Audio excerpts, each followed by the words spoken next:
ओम नमः शिवाय। हर हर महादेव। नमस्कार दोस्तों, ज्ञान ज्योतिष चैनल में आप सभी का स्वागत है। दोस्तों, हिंदू धर्म में प्रदोष व्रत को भगवान शिव और माता पार्वती की आराधना के लिए अत्यंत विशेष माना गया है। मानता है कि प्रदोष काल में भगवान शिव अपने भक्तों पर विशेष कृपा करते हैं और सच्चे मन से की गई प्रार्थना तथा पूजा का विशेष महत्व होता है। और जब यही प्रदोष सावन के पवित्र महीने में आए, ऊपर से सोमवार का दिन हो, तो शिव भक्तों के लिए यह अवसर और भी महत्वपूर्ण माना जाता है। सावन भगवान भोलेनाथ को समर्पित महीना है। सोमवार भगवान शिव की आराधना का विशेष दिन माना जाता है और प्रदोष तिथि भी महादेव की पूजा के लिए शुभ मानी जाती है।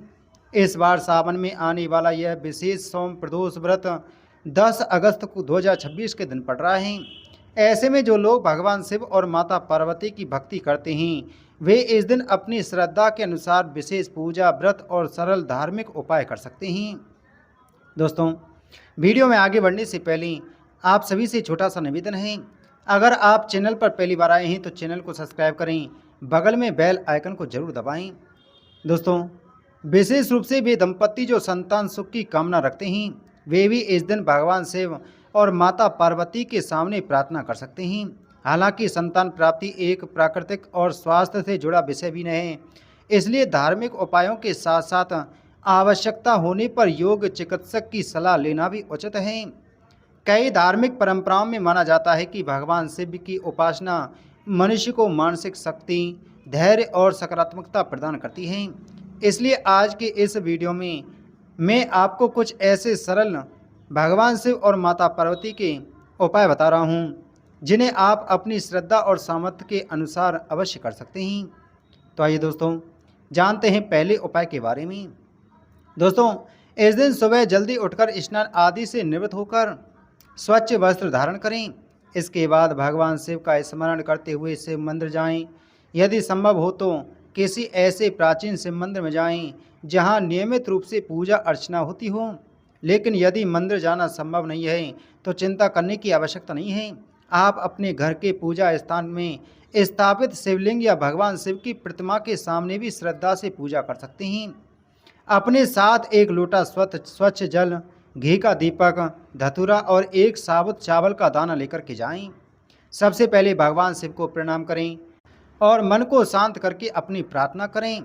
इसके बाद शिवलिंग पर जल अर्पित करें। जल चढ़ाते समय भगवान शिव का स्मरण करते रहें और ओम नमः शिवाय, श्री शिवाय नमस्तुभ्यम या महामृत्युंजय मंत्र या शिव गायत्री मंत्र, ओम तत्पुरुषाय विद्महे महादेवाय धीमहि तन्नो रुद्र प्रचोदयात आदि मंत्रों का जप करते जाएं।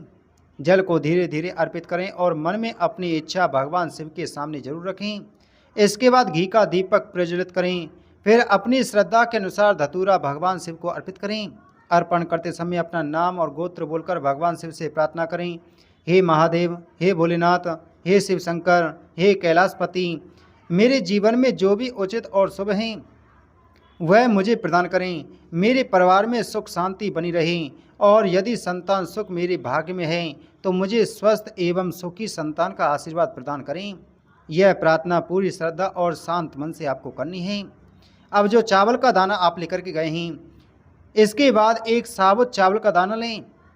जहाँ मंदिर में माता पार्वती या माता अशोक सुंदरी की पूजा की जाती है, वहाँ अपनी परंपरा के अनुसार उस चावल को आप अर्पित करें। उसके बाद आप हाथ जोड़ करके माता पार्वती से प्रार्थना करें। अपना नाम और गोत्र बोलें और परिवार की सुख समृद्धि तथा संतान सुख की कामना करें। ध्यान रखें कि मंदिर की मर्यादा और वहाँ के नियमों का पालन जरूर करें। जहाँ किसी वस्तु को रखने की अनुमति ना हो, वहाँ उसे ज़बरदस्ती ना रखें। इसके बाद में आपको क्या करना है कि जो आपने चावल का दाना वहाँ पर चढ़ाया है माता पार्वती के सामने या अशोक सुंदरी की जगह पर, वह चावल का दाना आप वापस ले लें और घर आकर के आपको वह दाना आपको ग्रहण करना है। भगवान शिव का, माता पार्वती का, अशोक सुंदरी का नाम लेते हुए, ध्यान करते हुए और अपनी पुत्र संतान की कामना करते हुए वह चावल का दाना आप ग्रहण करें। दोस्तों, अब बात करते हैं अगले उपाय की। यदि आपके आसपास बेलपत्र का वृक्ष है और वहां दीपक जलाना सुरक्षित तथा अनुमति के अनुसार संभव है, तो प्रदोष के दिन उसकी पूजा कर सकते हैं। बेलपत्र भगवान शिव को अत्यंत प्रिय माना जाता है। बेलपत्र के वृक्ष को प्रणाम करके उसके नीचे घी का दीपक जलाएं।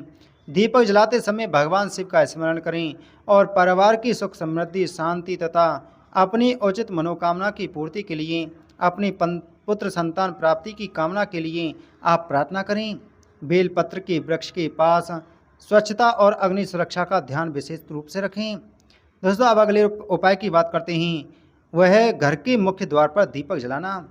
प्रदोष काल में आप अपने घर के मुख्य द्वार पर एक दीपक जरूर जलाएं। मान्यता के अनुसार घर के द्वार पर दीपक जलाना सकारात्मकता और शुभता का प्रतीक माना जाता है। दीपक जलाकर भगवान शिव और माता पार्वती का स्मरण करें और अपने परिवार के लिए सुख शांति की प्रार्थना करें। दोस्तों, अगला उपाय है पति पत्नी दोनों मिलकर के आप शिव जी की आराधना करें। यदि पति पत्नी दोनों मिलकर भगवान शिव की पूजा करना चाहें तो यह बहुत ही सुंदर और बहुत ही शुभ फल देने वाला माना जाता है। प्रदोष काल में दोनों साथ मिलकर शिव मंदिर जाएं। एक दीपक में 2 बत्तियां लगाकर भगवान शिव के सामने दीपक प्रज्वलित कर सकते हैं। इसके बाद पति पत्नी दोनों हाथ जोड़कर भगवान शिव और माता पार्वती से प्रार्थना करें। अगर आपकी मनोकामना संतान सुख से जुड़ी है तो भगवान से स्वस्थ संतान और सुखी परिवार की कामना करें। यहाँ सबसे महत्वपूर्ण बात आपकी श्रद्धा, आपसी विश्वास और सकारात्मक भावना है। इसके बाद में आपको क्या करना है? इसके लिए लाल मूली या कलावा लिया जा सकता है। यानी आप एक लाल कलावा लें। मूली को भगवान शिव और माता पार्वती के बीच श्रद्धापूर्वक बांधते हुए मन से प्रार्थना करें।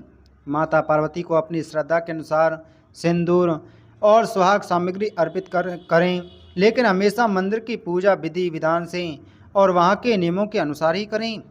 इसके बाद माता पार्वती से परिवार के सुख, अखंड सौभाग्य और जीवन में प्रेम एवं शांति की प्रार्थना करें। दोस्तों, सबसे ज़रूरी बात है, भगवान शिव की पूजा में दिखावा नहीं चलता, बल्कि श्रद्धा और भाव को महत्व दिया जाता है। आपके पास बहुत सारी पूजा सामग्री नहीं है तो भी चिंता मत कीजिए। एक लोटा स्वच्छ जल और सच्चे मन से लिया गया भगवान शिव का नाम भी आपके लिए भक्ति का माध्यम बन सकता है। दोस्तों, सबसे महत्वपूर्ण बात, अगर आपकी संतान प्राप्ति में बाधाएं आ रही हैं, बार बार रुकावट आती हैं, घर धारण नहीं हो पाता है या कोख बंधन है, तो आप ये उपाय जरूर करें। भगवान शिव पर आपको श्रद्धा रखनी है और पूर्ण भक्ति भाव के साथ में यह उपाय करने हैं। इसके साथ में आपको एक बात का ध्यान और रखना है कि उपाय के साथ साथ में आप डॉक्टर या योग्य स्वास्थ्य विशेषज्ञ की सलाह लेना भी आपके लिए आवश्यक रहेगा। आप इन बातों का ध्यान जरूर रखें। दोस्तों, सावन का यह पवित्र समय हमें भगवान शिव के प्रति श्रद्धा, धैर्य और विश्वास रखना सिखाता है। तो इस सोम प्रदोष व्रत पर आप भी अपने घर में या मंदिर में श्रद्धा से भगवान शिव और माता पार्वती का पूजन जरूर करें। भगवान भोलेनाथ आपकी समस्त मनोकामनाएं पूर्ण करेंगे। ओम नमः शिवाय।